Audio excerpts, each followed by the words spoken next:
The year was 1789 and France was aflame with revolution. The people of the nation had grown tired of their king's oppression and the church's corruption. The war cry of liberty, equality, and fraternity rang through all the streets in that era. Hence, this revolution lasted 10 years when about 1 million people died. But what was the outcome? This meant France changed from being a kingship to a republic. Afterwards, it had been 100 years since then. The French wished to mark 100 years since they embarked on their revolution. How could they do it? They wanted an event that would showcase just how far France had come. They wanted to make a statement. We are not those backwater people of a century ago anymore. We are now technological and industrial giants. At this point, the French government decided to organize a world fair. Nonetheless, this exposition demanded something distinctive which no one has ever witnessed before or seen again, something which can leave everybody speechless in amazement, a building. And thus came an engineer who was excellent at working with metal and large structures called Gustave Eiffel. Who was Gustave Eiffel? A French engineer who had done some incredible things until then. For example, he constructed the Garabit Viaduct, which was the highest bridge in the world at that time. He also created a design for the skeleton of the Statue of Liberty. People called him Magician of Iron because he did what others thought couldn't be done. Eiffel had another idea as soon as he heard this proposal. He wanted to build a tower, but not just any tower. A tower taller than any other building in the world. The Washington Monument stood at 169 meters, and it was even considered the tallest building from then on, but Eiffel wanted to have a 300-meter tower, double the height of its contemporaries. A lot of people laughed when Eiffel made this suggestion. Other engineers said it could not work out. They argued that such towers were so tall that they fell down with one strong wind blow. Eiffel persisted regardless, telling them, any height can be built. You just need to do all those calculations properly. Eiffel was not working in isolation. Two other engineers worked with him, Maurice Koechlin and Emile Naugeyer. The three of them therefore spent 3 years calculating how to build a 300-meter tower that would be strong and stable. Where did the idea for this tower come from initially? Eiffel himself said he drew the main inspiration from a wooden tower in New York, which was 96 meters high and was built to observe stars. But alas, it caught fire 1 year after its construction and burned down. This made Eiffel resolve to use iron instead of wood.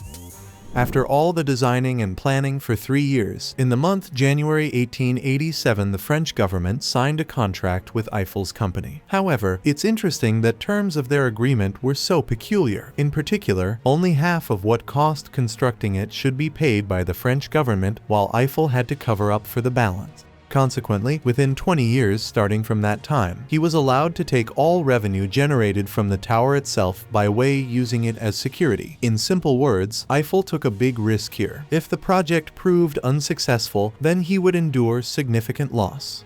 The foundation was the first phase of tower construction. The workers dug into the ground for 20 meters and laid a foundation slab made of solid concrete. This activity consumed them for 5 months. Thereafter, they proceeded to raise 4 main columns supporting the tower. Each iron part used in that building had to be produced with great precision and accuracy, as well as measured correctly. All of its holes and measurements should be accurate so that it can be placed correctly and riveted on site. If there was only a half-millimeter deviation from any piece, it would have been taken back to the factory for reworking it again. What accounts for this kind of accuracy? If there's even a tiny mistake at the base, the top could end up crooked. Just imagine how these 4 base pillars made up of 18,000 different iron pieces were fastened with 2.5 million rivets. Building these 4 columns has been under construction for a year. Then it took another 5 months to put up the second part of the tower. The whole framework of this tower was completed 6 months later, in March 1889. This means that it took only 2 years to build such a huge structure. In that era, this was an incredibly high speed. The number of persons engaged in the work was just 300. However, if we consider how vast this project is, we can say that this figure is too small compared to other projects. Besides, what is even more amazing about the work is that despite its dangerous nature, no single worker was killed during its implementation. This indicates how safety-conscious Eiffel was and his very calculated approach. One thing that helped speed up construction was employing steam cranes. This was the first time these types of cranes were used in a construction project. They worked on steam power, which made them much faster and stronger than old ones. Upon completion of the tower, a problem of large magnitude came up. People would just stand back, take a look, and then walk off. Eiffel knew that if he could not get people to climb the tower, he would never recover all his expenses. He therefore resolved to construct an elevator which he had earlier planned for. But building an elevator in a tower as tall as 300 meters was by no means a piece of cake. Eiffel made two lifts, one for the inclined section at the base and another for the straight upper part of it. The lower lift had to scale on a gradient which has never been constructed before. These lifts were constructed by Eiffel with assistance from Otis, an American firm. These elevators were hydraulic and technologically advanced. The construction of this tower resulted in it being world's tallest structure at that moment in time. It measured 300 meters high, nearly twice higher than Washington Monument's height was at that time. This record held for 4 decades until it was surpassed by New York City's Chrysler Building, standing at 319 meters.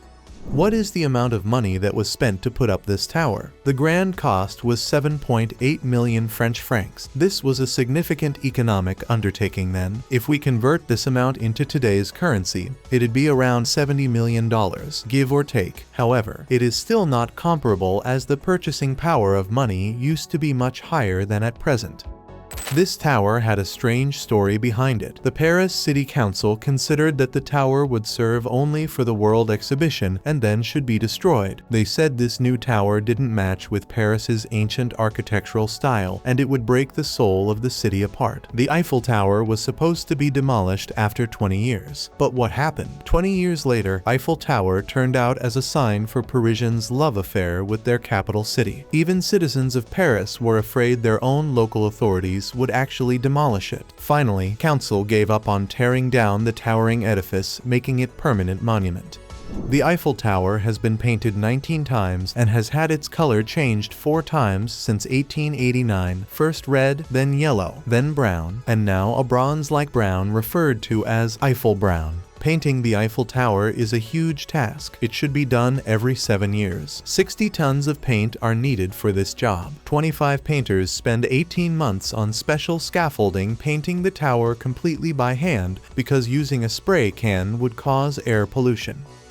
Another interesting feature about the Eiffel Tower is that it changes size depending on temperature. Metal expands when it gets hot, and the tower can grow to be 15 centimeters taller than it was before. On especially hot summer days, its top might lean towards the shadow by up to 7 centimeters.